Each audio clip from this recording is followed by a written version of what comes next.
Joe Frazier and Muhammad Ali were two very different men, both in the way that they fought and in the way that they lived.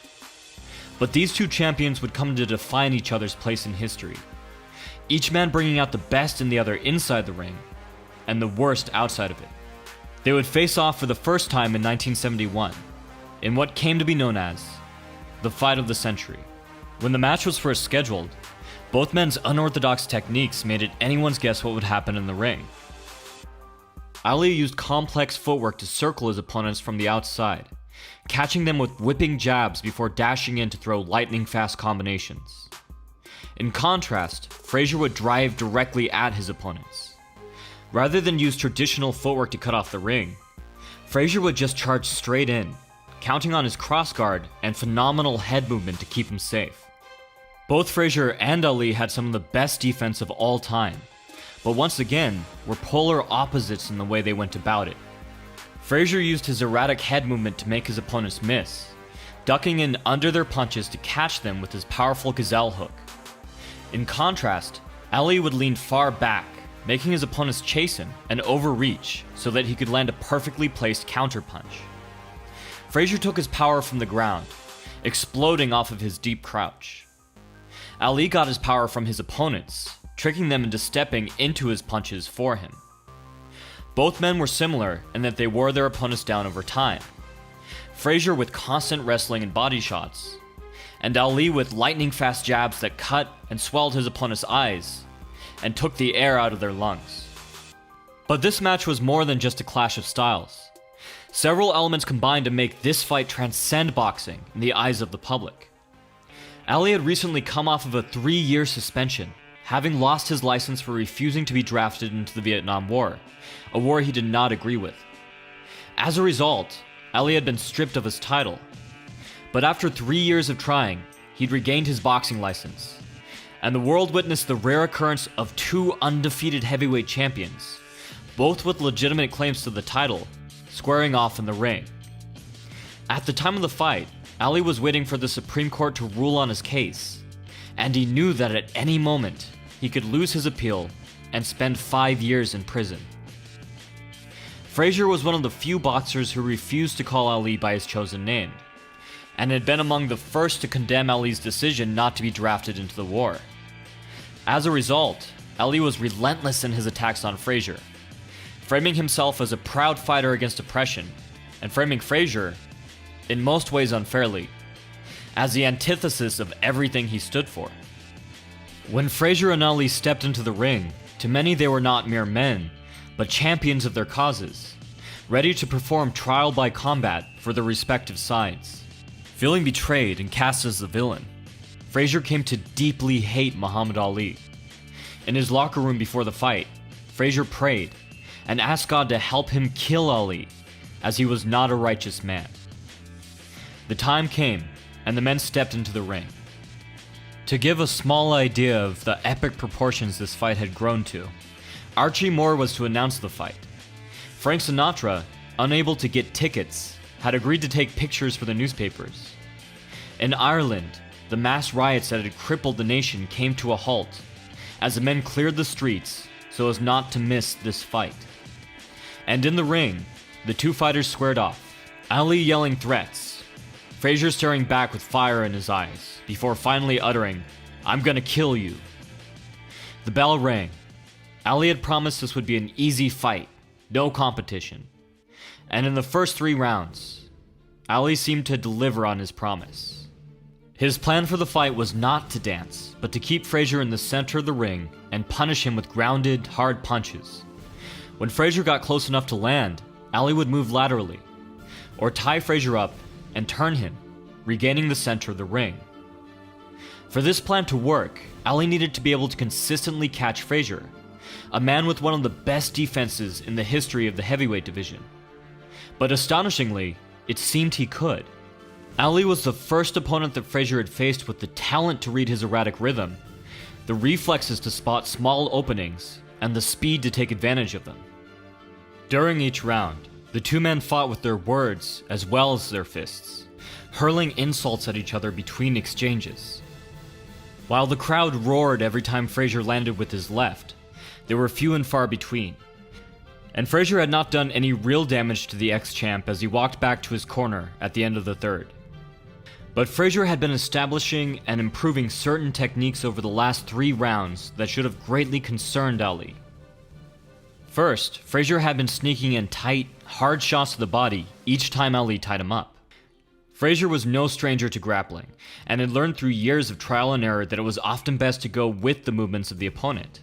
And so, rather than struggle against a bigger man like a novice, Frazier would pull his arm back when Ali tried to stifle his blows, throwing around his guard. He would also catch Ali just as he tried to disengage, taking advantage of the small, brief openings provided.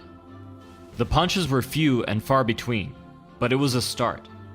And although Ali had done the impossible and gotten inside Frazier's rhythm, Frazier had been learning Ali's timing as well, and mapping out the holes in his defense. While Frazier had a hard time countering Ali's right, he had found that he could weave outside Ali's lead hook to connect with near impunity. The position and angle of this punch is something far more likely to be thrown by a crafty southpaw, and it repeatedly caught Ali by surprise.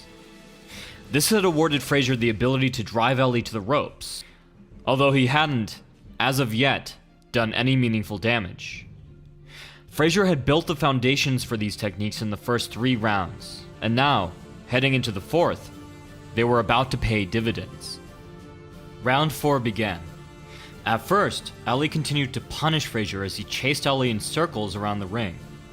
But then, deep into the round, Frazier landed the first of his hooks to truly shake Ali. Driven back to the ropes, Ali tried to clinch, but Frazier broke through, targeting Ali's body and smashing tight, hard shots into his ribs and hips. Ali came back, landing hard, but then he took another tremendous hook as the round came to an end. Frazier had now established his lead hook, proving to Ali that this would be no easy fight. Round 5 would bring out the best in both fighters. Ali came out circling, with Frazier deftly evading his punches and pressing forward.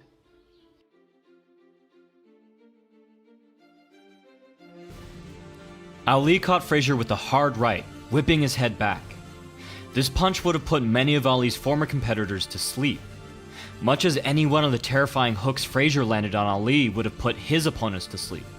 Frazier kept coming, but Ali had stopped throwing the wide hook that had kept getting him into trouble, and had started to effectively forearm block and deflect Frazier's best weapon. When Ali landed another solid 1-2, Frazier had had enough. Frazier lowered his hands and taunted Ali, daring him to hit him. Ali would later describe this round in depth. "My jabs bounced off his head, but he keeps coming. Why is he so confident? I can feel it.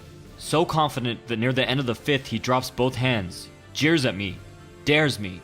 I take the dare." Frazier taunted and laughed at Ali as he missed, just as Ali had done to so many great boxers in the past. But Frazier was not the only one with nerves of steel. Ali kept throwing until he found his target. He landed a barrage of sharp rights to Frazier's temple, but Frazier didn't seem to care. By the end of the round, Ali had gained a newfound respect for Joe Frazier. Round 5 had been dramatic, but fairly even. Round 6 would not be. Ali had confidently predicted that Frazier would fall in the 6th, but this was one of the few predictions in Ali's career that he would get entirely wrong. Frazier was well aware of Ali's prediction, and so, true to his nickname, Frazier came out smoking. He pinned Ali against the ropes, stabbing a hard shot into Ali's side to get him to lower his guard, before slamming a powerful lead hook into his chin. Ali would later say that he felt paralyzed after that punch. As the crowd cheered Frazier on, Ali was not trying to land a knockout. He was trying to survive. But he knew if he could just hold on a little longer, make it through the round, he could recover and get his second wind. Ali managed a few solid combinations, but spent most of the round against the ropes trying to regain his energy, Frazier destroying his ribs and hips. Targeting the hips was a common tactic of Joe Frazier, who realized at some point in his career that damaging an opponent's hips greatly diminishes their movement, in the same way targeting an opponent's legs does in MMA. In fact, many of Frazier's former rivals were reminded of him each time they took a step, for days after the fight. And Ali would later say that his hips felt like they'd been beaten with a baseball bat. Mercifully, the bell finally rang. Back in his corner, it was Frazier's turn to be impressed, asking his trainer, "What's holding this guy up?" Ali regained his senses in the 7th, again managing to catch Frazier as he came in. Frazier took 3 or 4 shots for everyone he landed, but Ali was still exhausted, and by the end of the round, he had walked himself to the corner, fighting in something close to a Philly shell. In his corner, Ali had a terrifying thought. What if all of his detractors were right? What if 3 years out of the ring had taken his stamina, and there was no second win coming? In the 8th, the last of Ali's energy finally seemed to have left him. He lay against the ropes, trying to clown to buy time, hoping that maybe Frazier would get angry and make a mistake. But he didn't. Frazier smelled blood, and midway through the round, he tore Ali off the ropes, just to chase him back and unleash his anger on him again.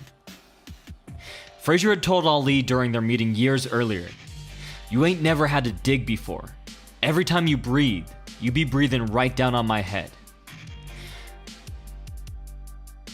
There's another reason Ali was so tired, beyond the incredible blows that he had taken, and beyond his 3 years of inactivity. This was what Joe Frazier's style was designed to do.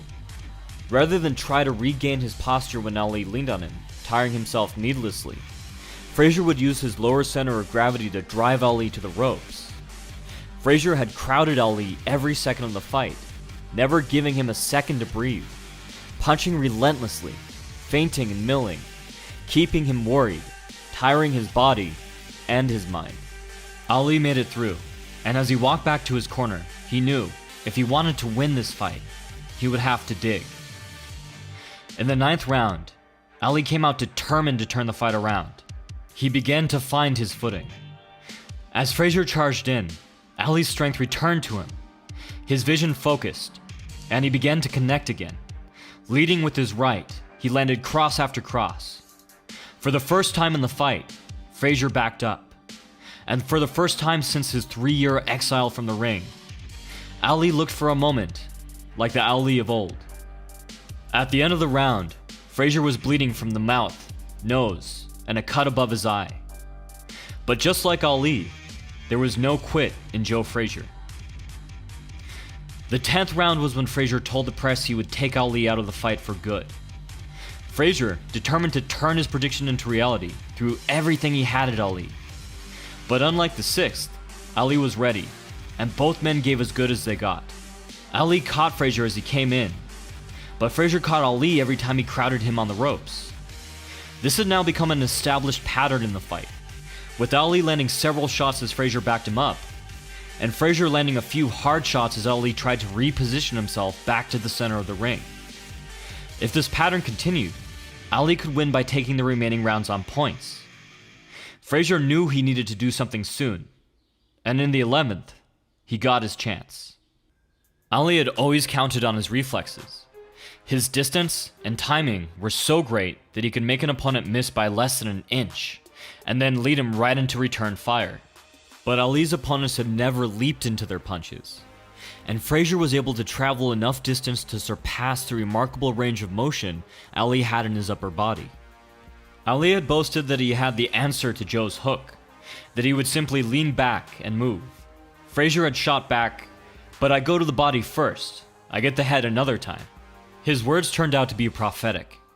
Frazier caught Ali with what he would later describe as the hardest punch he'd ever taken in his life. Ali fell, and the ref ruled it a slip. While his true Ali did slip, it's unlikely he would have if he had not been first wobbled by Joe Frazier's punch. Ali shook his head and walked right up to Frazier, but he was shaken, and his reflexes were dulled. Ali couldn't seem to find the time to recover, and as the round went on, he was getting destroyed. Frazier was doing his best to keep Ali in the corner, but for Ali's part, he had to stay on the ropes anyways. They were the only thing keeping him up. So Ali tried to fight from the corner, popping out of his guard to insult Frazier before covering up again. He would steady himself, land flurries where he could, and then hold on again. But then, just as it seemed he may have recovered, Frazier caught Ali with a devastating blow to the jaw, followed by a deep, shearing shot across the stomach that bent him over, and then one more tight hook to the head that buckled his knees. Now, Frazier thought, now I have him. But Ali tied up Frazier, leaned on him, circled away. Fighting entirely on instinct, Ali flicked out 2 light jabs, moved with another hook, tried to tie up Frazier again. Frazier landed through Ali's guard, and Ali made a funny face at him. In probably the most Muhammad Ali moment of the fight, Ali clowned his rival during the biggest fight in the history of the world, as he was seconds away from getting knocked out. And then, Ali kept fighting, looking like he was moving through quicksand, taking another thunderous hook to the jaw that whipped his head around. But still, he was on his feet. Still, he was fighting. Frazier threw himself across the ring, missing Ali by an inch, crashing into him so hard that he spun him around. Ali staggered back dramatically, and Frazier hesitated. It seemed there was a method to Ali's madness. Ali had clowned Frazier so much before that Frazier now thought Ali had recovered and was faking being hurt entirely, which was exactly what Ali wanted him to think. If Frazier had taken the opportunity, the fight may well have ended here. But he did hesitate, and Ali clinched, countered, clowned some more, and then the bell rang. As Ali wobbled to his corner, the physician went to make sure he was still okay to fight, and his corner tried every trick in the book to revive him. There were 4 rounds left, more than enough time to finish the job, thought Frazier. Frazier hit Ali with everything he had in the 12th, but Ali was showing the world something that he had never needed to show them before. That Ali didn't just have great defense. He had a great jaw for when that defense failed. After failing to knock out Ali in the 12th, Frazier was absolutely certain that in the next round, finally, Ali would fall. But, to quote Joe Frazier, in the 13th round, the butterfly got his wings back. Ali summoned the last of his reserves, and through the next 2 rounds, he danced around Joe Frazier when he could, and leaned on him to stay on his feet when he couldn't. In the meantime, Frazier was finally showing himself to be human. With his pace slowed and his reflexes dulled, Ali picked at him, connecting almost at will. At the end of the 13th, Ali did something he'd never done before. He leaned in and fought Frazier on the inside, trading him blow for blow. In the 14th, both men scored heavily, with Frazier mostly targeting the body. Defense no longer seemed to be a top priority for either of them. They simply wanted to land, at any cost. By the final round, both men had been beaten badly. Both of Frazier's eyes were closing, and Ali's jaw was visibly swollen. He had pulled off a miracle 15th round knockout in his very last fight, and he knew he had the power to do it again. And Frazier wanted Ali down. As he later explained, "My adrenaline made me feel no pain. I didn't want to beat this guy. I wanted to knock him out. I kept moving forward, letting the punches fly. Hit me, I hit you. I don't give a damn. I come to destroy you, Clay." Midway through the round, Ali saw his opening. He stepped back at an angle and prepared to throw his right hand, hoping to catch Frazier moving into his punch, the same way he had caught Liston years before. But Frazier had seen an opening as well. He had gotten his distance by landing low, and now he loaded all of his power into his legs. At the same time, both men threw. But Frazier's timing was perfect, and he put everything he had into landing this one punch. Leaping off of his feet, Frazier propelled himself across the ring. Ali's punch landed harmlessly off target, and Frazier's landed flush on Ali's jaw. The greatest crashed to the canvas. Frazier had told Ali all those years ago, "They talk about how fast you is moving away, but you're gonna see how fast I am moving in."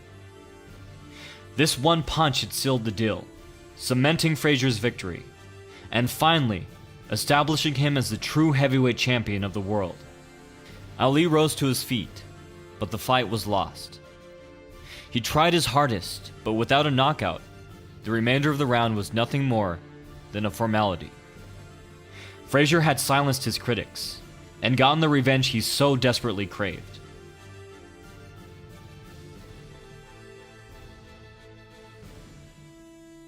After his 3-year journey to regain his license, fight for his cause, and get his title back, Ali had lost everything. This was not the end of Ali and Frazier. The two would meet 2 more times, and their rivalry would not diminish, but grow to epic proportions. But for now, Ali would need to fight his way back to another chance at becoming champion. In his way stood Ken Norton. And Frazier would continue his domination at heavyweight, heading on a collision course with a powerful young boxer by the name of George Foreman.